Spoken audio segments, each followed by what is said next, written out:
Welcome back, everybody. Welcome back to another video. We already ranked our quarterbacks, our running backs, and our receivers.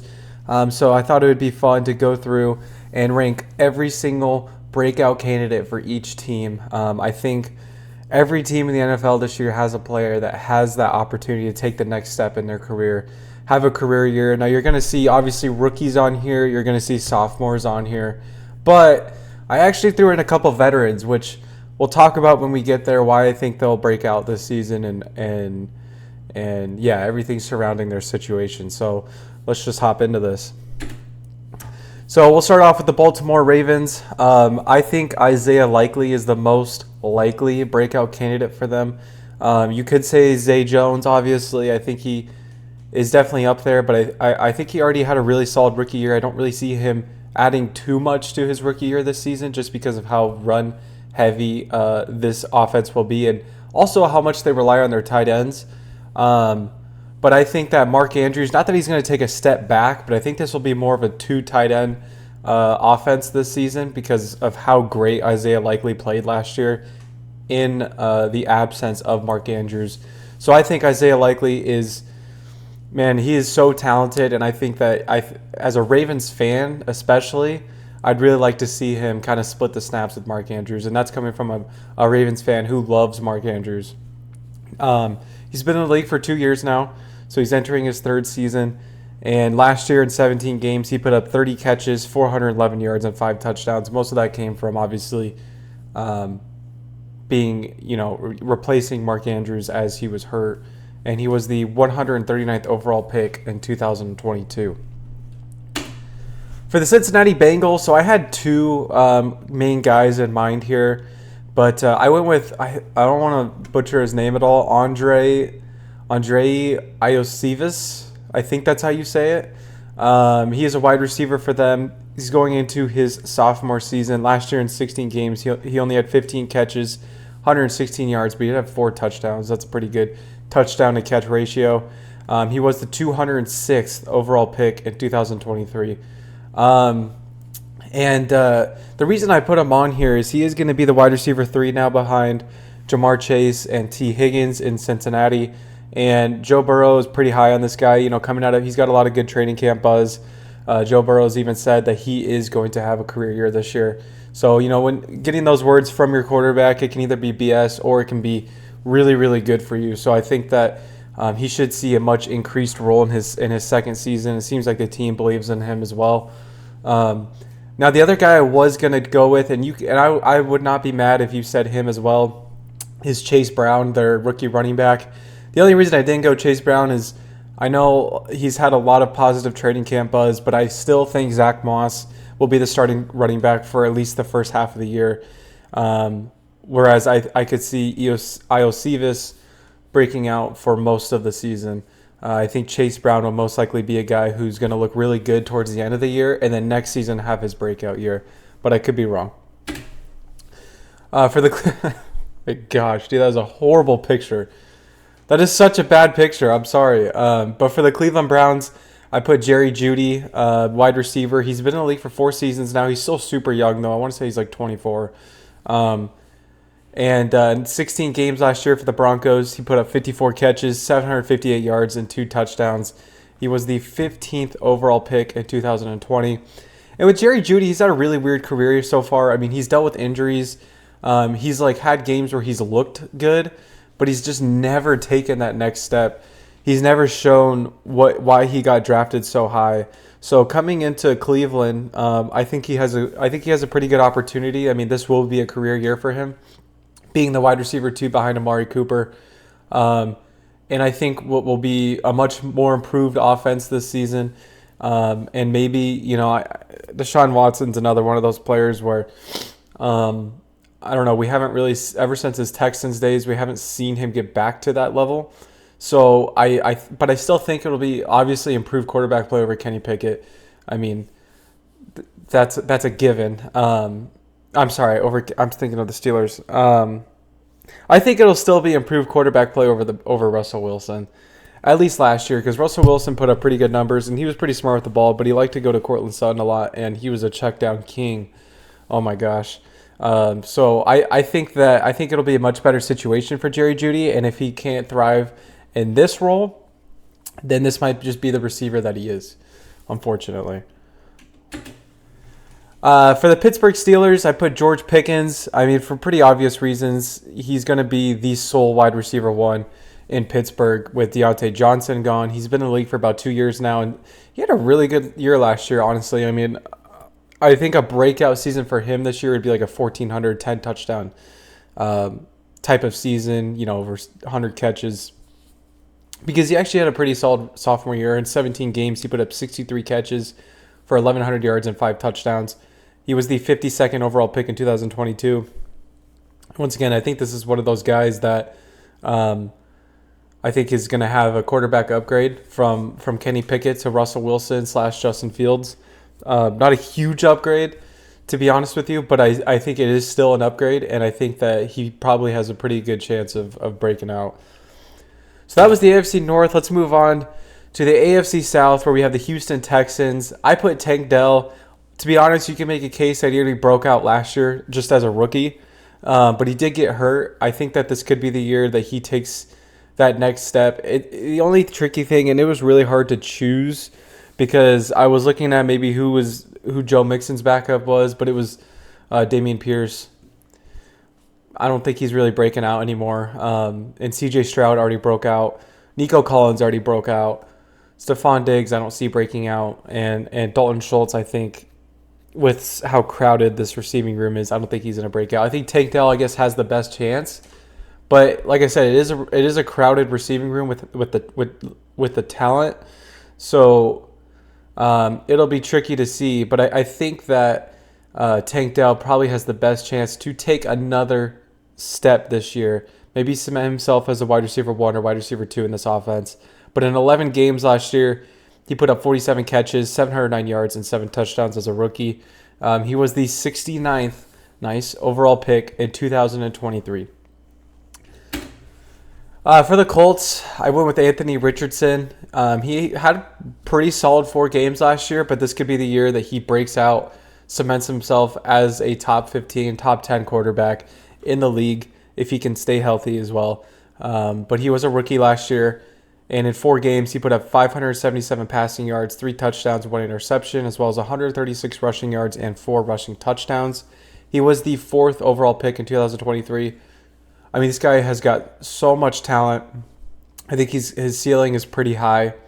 So I think this year, if he could stay healthy, and if the Colts play pretty well, he will have a breakout season. And I will say with the Colts, you could have put with Josh Downs too, but he is hurt to start the year, so I'm not really sure on that. For the Jacksonville Jaguars, I went with Brian Thomas Jr. He's a wide receiver, drafted 23rd overall in the 2024 draft. He's going to be a rookie this year. Pretty obvious reasons. We already saw the breakout from Travis Etienne. Christian Kirk, I think, is, we've already seen his ceiling. But I think Brian Thomas has the best chance being the wide receiver 2 on this depth chart. He doesn't have a lot of competition for targets except for Christian Kirk and Gabe Davis. I guess actually Gabe Davis is probably the wide receiver 2 and he's the wide receiver 3. But I think by the end of the year, Brian Thomas will be the wide receiver 1, to be honest with you. He's a very talented receiver, and I think he could break out this year for the Jaguars. And like I said, cement himself as the wide receiver 1. For the Titans, I went with Tajay. I don't really know how to say his name, to be honest. Tajay Spears. He's been in the league for about 1 year now. And last year as a rookie, he put up 4.5 yards per carry for 453 rushing yards, 2 touchdowns, as well as 52 catches, 385 yards, and 1 receiving touchdown. He was the 81st overall pick in 2023. And he spent last year backing up Derrick Henry. This year he's going to be backing up Tony Pollard. But I could very well see him. I mean, I was actually a huge fan of him last year.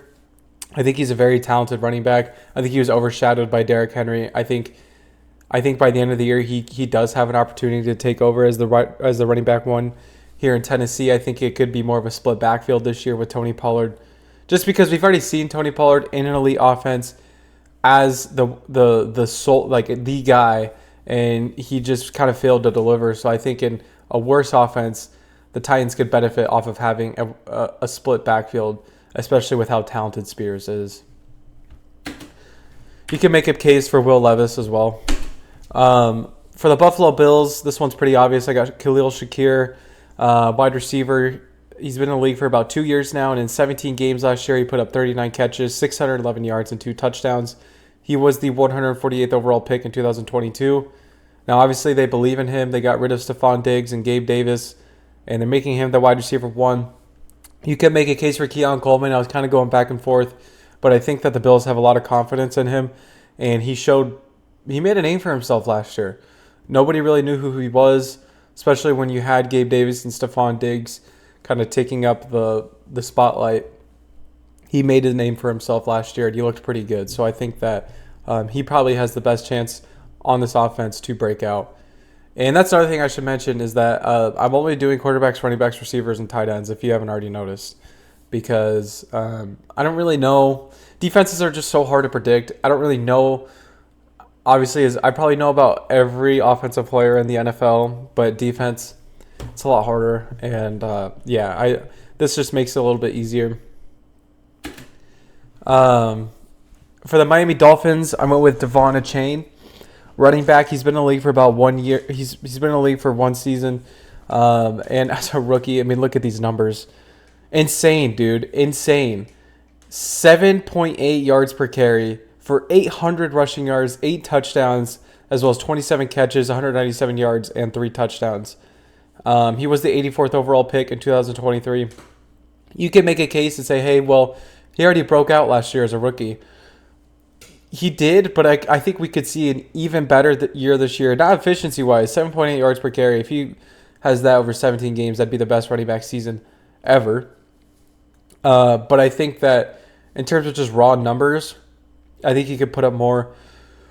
Hopefully stay off the injury list and just really come into his role as the running back 1 for the Dolphins this year. For the New England Patriots, I went with Drake May. They don't really have a lot of breakout candidates, to be honest with you. He is going to be their rookie quarterback. I believe he'll start the year on the bench. I'm honestly not too sure. When we did our starting quarterback rankings, I did Jacoby Brissett because from what I've heard, he'll probably be the starter to begin the year. But I mean, we all know Drake May is probably going to be the starter by the end of the year. He was the 3rd overall pick, though. Obviously, they have a lot of stock in him. They believe in him. And yeah, out of this whole Patriots offense, he's probably the only person that could break out and make a name for himself this year. For the New York Jets, I went with Garrett Wilson, wide receiver. He's been in the league for about 2 years now. Very obvious. You know, he would have been on this list if I did this last year because we thought we were going to have Aaron Rodgers for the whole year. But same exact reason. We're getting Aaron Rodgers. He's going from Zach Wilson throwing him the ball to Aaron Rodgers. Last year, he put up 17 games, he put up 95 catches, 1,042 yards, and 3 touchdowns. Another thing that I didn't put on here, I probably should have. This dude was targeted 170 times. I think it was like 168 targets and 95 catches. I mean, that just tells you how important he is to this offense and how bad the quarterback situation was last year. Because I don't believe a lot of those were drops. So if he sees the same target share from a quarterback like Aaron Rodgers, Garrett Wilson's going to have a huge year. He was the 10th overall pick in 2022. For the Denver Broncos, I went with Bo Nix. Like the Patriots, they just don't really have a lot of breakout candidates. So Bo Nix is kind of a safe option here. He's obviously the rookie quarterback, 12th overall pick for them in 2024. Sean Payton's got a lot of confidence in him, calling him the next Drew Brees. We'll see about that. For the Chiefs, I went with Xavier Worthy. I was back and forth between Rashee Rice and Xavier Worthy, even Isaiah Pacheco, but I think Pacheco kind of broke out last year. I think Xavier Worthy, though, rookie receiver, 28th overall pick, fastest 40-yard dash time ever. I think that he has the best opportunity to become that guy in Kansas City this year,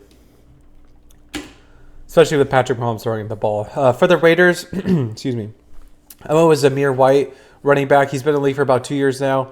And last year, he put up 4.3 yards per carry, 451 yards, and 1 touchdown, as well as 15 catches, 98 yards, and 0 touchdowns. And he was the 122nd overall pick in 2022. Now, what you're going to have with Zamir White and why he's a breakout candidate, he's got really no running back competition. I did rank him last in our starting running back rankings, for obvious reasons. He hasn't really made a name for himself yet. This is his opportunity to do that. Now, with Zamir White, just looking at him as a prospect, looking at him from what we've seen in his career so far, he's not going to be a receiving back. He's not going to be, the most dynamic guy in the field. But he could be like a James Conner type or a Gus Edwards type or, like just somebody who's a really good power back who's just not going to give you a lot of receiving upside. For the Chargers, I went with Ladd McConkey, wide receiver out of Georgia, and he was the 34th overall pick this year, 2024. I mean, you could go Gus Edwards, but I think Gus Edwards is going to probably play close to what he was like in Baltimore. I think Ladd McConkey, though, has the best opportunity to rise up and make a name for himself this year, just because this Chargers receiving room is so, I don't want to say weak, but it kind of is, and it's very light. So I think that he has a pretty good opportunity and really no target share, kind of like Brian Thomas. But he's competing with Joshua Palmer. So I think that he really has a good opportunity to, like I said, make a name for himself this year and become that wide receiver 1 for Justin Herbert. For the Chicago Bears, we're going over to the NFC. I put DeAndre Swift. And it's kind of hard to choose here because I was thinking Rome Odunze. I don't think he's going to break out this year. He's going to be a wide receiver 3 and such a stacked in terms of just weapons, such a stacked offense. And Keenan Allen's going to have targets. DJ Moore is going to have a lot of targets. And Cole Kmet is just going to kind of be there, I guess. And Caleb Williams, you could say he could break out. I think he'll just be kind of solid this year. Probably what we're expecting. But I don't know if he's going to be like a top 5 quarterback this year. So I think DeAndre Swift is kind of a safe option. I mean, he had a pretty good year last year. I don't know. It was really hard to choose for the Bears, to be honest with you. But he's been in the league for about 4 years now. Last year with the Eagles, he put up 4.6 yards per carry for 1,000 yards, 5 touchdowns, as well as 39 catches for 214 yards and 1 touchdown. He's been in the league for about He's been in the league for 4 seasons, but he was the 35th overall pick in 2020 for the Detroit Lions. Now, one thing to watch with the Bears is, and one thing that might hold him back from breaking out this year is I think this might be at least a split backfield with Roschon Johnson and I forget the other guy's name, but they have 3 pretty solid running backs. DeAndre Swift obviously being the running back 1, but the running backs behind him on the depth chart could take away from his snaps. For the Detroit Lions, I have Jahmyr Gibbs, and he's been in the league for about just 1 season. He was a rookie last year. In his rookie year, he was very efficient. He put up 5.2 yards per carry, 945 rushing yards for 10 touchdowns, as well as 52 catches, 316 yards, and 1 touchdown. And he was the 12th overall pick in 2023. He is a very talented running back. Jahmyr Gibbs is that guy. And he was held back by kind of being an RB2 last year behind David Montgomery. And David Montgomery did get a majority of the goal line snaps. But I think that this season, Jahmyr Gibbs should be unleashed. And if Dan Campbell does not unleash Jahmyr Gibbs, then we got some issues. But, this is a pretty obvious pick here. For the Green Bay Packers, I put Jayden Reed. I mean, you can make a case for any one of these Packers receivers. One of them could come out and surprise us out of nowhere. But I think Jayden Reed has the best opportunity just because he had a pretty solid rookie year. He's going into his 2nd season. Looked really good. But we also said the same thing about Christian Watson. I don't know. Packers receivers are so hard to predict. But last year for the Packers, he put up 16 games. In 16 games, he put up 64 catches, 793 yards, and 8 touchdowns.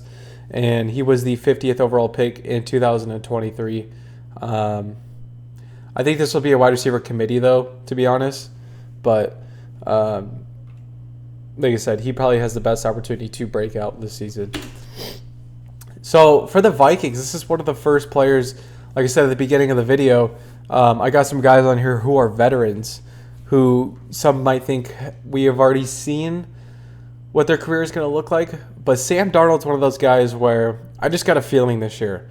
And he's been in the league for about 6 seasons already. And in 10 games last year, he didn't play all 10 games. But for the 49ers, I think he played like 1 game. He put up 297 passing yards, 2 touchdowns, 1 interception, as well as 15 yards on the ground and 1 touchdown. He was the 3rd overall pick back in 2018 for the New York Jets. But with Sam Darnold, I think that this is the best team, best offense he's been in, to be completely honest with you. Now, obviously, yes, the 49ers, but he wasn't starting for the 49ers. He was filling in. I think it was like a Week 18 game when they were sitting Brock Purdy. I could be wrong, but I'm pretty sure that's when he played. That does not count. He's going to be the full starter this year for the Vikings, and I could see him playing really well and exceeding expectations, making it really hard for the Vikings, putting them in a weird situation where they either got to choose Darnold or J.J. McCarthy. They'll probably choose J.J. McCarthy no matter how good, unless Sam Darnold comes out here, puts up 40 touchdowns, 5 picks, and wins MVP. But that's not going to happen. But I do think that Sam Darnold will maybe carve out a starting role for himself this next season. Not this upcoming season, but the season after. I think if he's not on the Vikings, he could be a starter somewhere else. But he has a really good... This is going to be the best opportunity for him to break out, make a name for himself. So, we'll see. For the Atlanta Falcons, I went with Drake London. This is one of those players on here that just defines this list. A lot of people are predicting him to break out. I am on that hype train. He's been in the league for 2 years now, and in 16 games last year with horrible quarterback play. He put up 69 catches, 905 yards, and 2 touchdowns. He was the 8th overall pick in 2022. This guy is super talented, and he's just been held back by horrible coaching and horrible quarterback play. He's got improved coaching now, and he's got Kirk Cousins. This guy is going to have a great year. Let's move on. For the Carolina Panthers, I went with Xavier Legette. You could go with Jonathan Brooks. To be honest, Jonathan Brooks might be a better option here just because I am not a huge Chuba Hubbard believer. I think he will lose his starting spot probably within like 2 games. Jonathan Brooks will be the running back 1 in Carolina. But with Xavier Legette, he's just so polarizing. He's such an entertaining character, and I just want to root for him. So I'm putting him here. I think he will have a good year. I think he will be their wide receiver 1,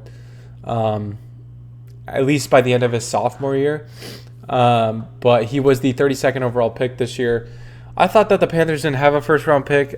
I know they took away a pick, so maybe it was technically second round, but it was the 32nd. Doesn't matter. But I think he will have a very, very good rookie year.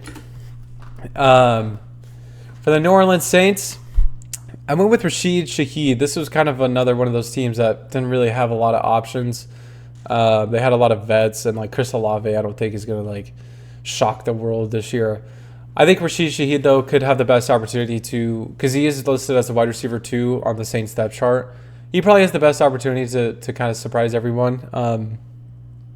But he's been in the league for about 2 seasons now, and he's kind of like a running back receiver hybrid, I guess. But in 15 games last year, he put up 46 catches, 719 yards, and 5 touchdowns, and he was undrafted, I believe. I could not find what pick he was, so I believe he was undrafted.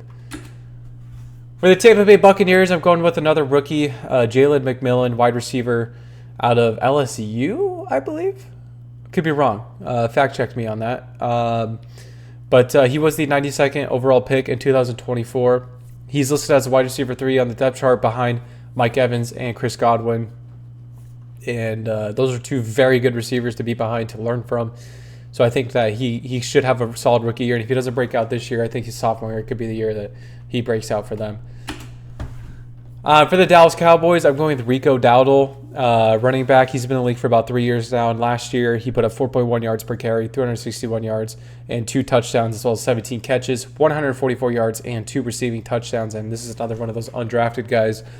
Let's be real here. Ezekiel Elliott, as nice as it is that he's coming back to the team that he was that guy on, He's not going to be that guy for them anymore. He is the running back one, but this is probably going to be a split backfield to start the year, and I think Rico Dowdle will dominate this backfield by the end of the season if they don't trade for a running back or sign a running back.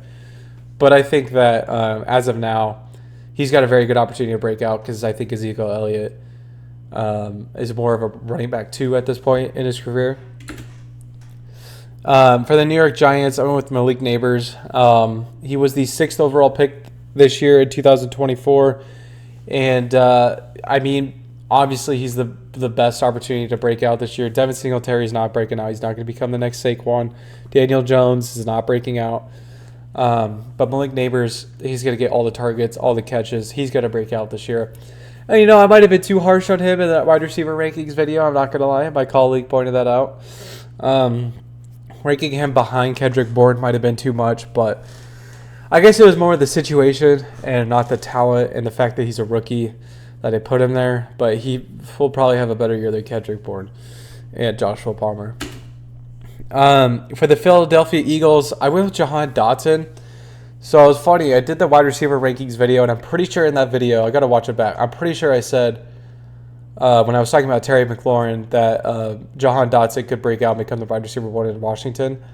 Now, I'm pretty sure that was like a day after this trade happened because then I went through this list and I was looking at the Eagles roster and I saw him on there and I was like, what the I didn't know when that happened, and I ended up looking and it was like 4 days ago. So, yeah, this is a new acquisition. I could not find any pictures of Jahan Dotson in an Eagles uniform because he just got traded there. So this is the closest that I'm going to get. But, yeah, he's going to be their wide receiver 3. Pretty solid, I would say. And he's been in the league for about 2 years now. And in 17 games last year, he put up 49 catches, 518 yards, and 4 touchdowns for the Commanders. And he was the 16th overall pick in 2022. Now, I would say that with Jahan Dotson, if he was on the Commanders, he would 100% be their breakout candidate and I think have a much better chance of breaking out. But for some reason, the Commanders just don't want to give not Terry McLaurin, Jane Daniels any weapons. So, yeah, he's on the Eagles now. Well, I think, you know, he could still have a career year, but probably not. Behind A.J. Brown and Devontae Smith. But I'd say in terms of their team, with how, with how cemented they already are. Like Devontae Smith, we already know he's really good. A.J. Brown, we already know he's fucking amazing. Saquon, we already know he's super good. And same with Jalen Hurts, where Jahan Dotson's that guy that could take that next step. And for the Washington Commanders, no Jahan Dotson. I got to go with Luke McCaffrey. There's not really a lot of players on this team. I went with Luke McCaffrey. He's got the name. And I think that he's already listed as like the wide receiver 3. Usually rookie receivers will go up from that. So he was the 100th overall pick in 2024. And he could become one of Jane Daniels' favorite options this year. But like I said, this team has a lot of veterans. Jane Daniels could be a breakout candidate. I just don't think it's going to happen this year. This offensive line is horrible. This offense is horrible. But I think Luke McCaffrey could be a bright spot on this team. For the Arizona Cardinals, so I actually originally went with Michael Wilson. But after looking at it, I think Trey Benson's got the best opportunity. Now, don't get me wrong. James Conner is one of the most underrated running backs in the league. James Conner is going to be the Cardinals guy. But in the case of injury, which I don't make these lists predicting injuries, but I'm just saying, or if, in the case of later on this year, Trey Benson could be a breakout star for them. He was the 66th overall pick this past season, and he is going to be the running back too. And the reason I didn't go with Michael Wilson, who I think had a really solid rookie year, is it's going to be the Marvin Harrison show this year. I just don't think any receiver is going to break out with how polarizing and how good Marvin Harrison is. Marvin Harrison Jr. I think he's just going to overshadow anything those guys do. And Trey McBride is another guy that I was thinking of, but he kind of already broke out last year. I don't really think he's going to do too much more this season. For the LA Rams, I went with Cooper Kupp. So this is another one of those guys that's a veteran that I'm putting on here. He's been in the league for 7 seasons now, and last year for the Rams in 12 games, he put up 59 catches for 737 yards and 5 touchdowns. He was the 69th, nice, overall pick in 2017. And the reason I'm putting Cooper Kupp on here is we already had Matthew Stafford's not going to break out. We already had Kyron Williams come out of nowhere last season and break out. Puka Nacua broke out last season, and there's just I don't think he can top that rookie year. I mean, he can do the same thing again, but I don't think he's gonna like break out again after having a year like that.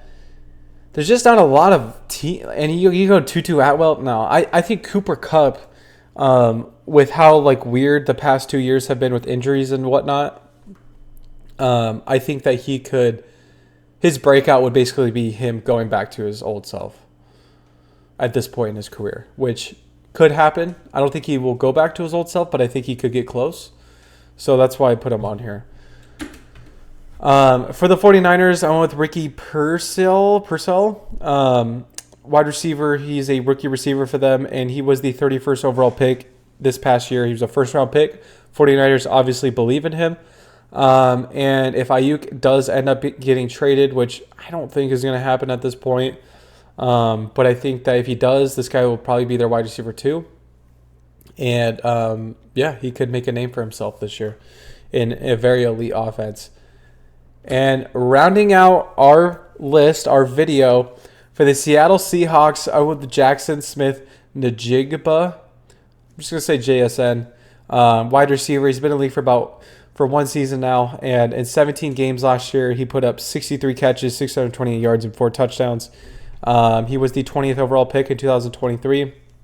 This guy is uber talented. He's just in a kind of a crowded wide receiver room. And a lot of people were saying he was going to break out last season. Like, as the season was going on, they're like, all right, JSN's going to take over at the end of the year. He didn't really do that, but he did show really good flashes. And I think that this season he could break out, boot Tyler Lockett to wide receiver 3, maybe even JSN moves up to wide receiver 1. I don't know. I'm just getting crazy here. But the Seahawks do kind of have – they had 3 main candidates that I was deciding between. JSN was a safe pick. Zach Charbonnet was another one that I was obviously wanting to pick. And Sam Howell was actually another one that I was thinking of, kind of a dark horse because he is their backup. But I think that Sam Howell, if he becomes their starter, I think he could break out this year. But anyways, guys, that's all I have for you. I really appreciate you guys watching. And I'll see you guys on September 2nd for a rookie quarterback video. We're going to rank them. We're going to rank how I think they're going to do this season. And then we're going to rank them based off of how I think their careers will end off. So it should be a fun video. Should be a kind of a, what do you want to say, like a heavily debated video for sure, because we're predicting players' whole careers. So that's what will make it fun. But let me know what you guys would change on this breakout list and who you guys think will break out the most this season. But other than that, I will see you guys later. Peace.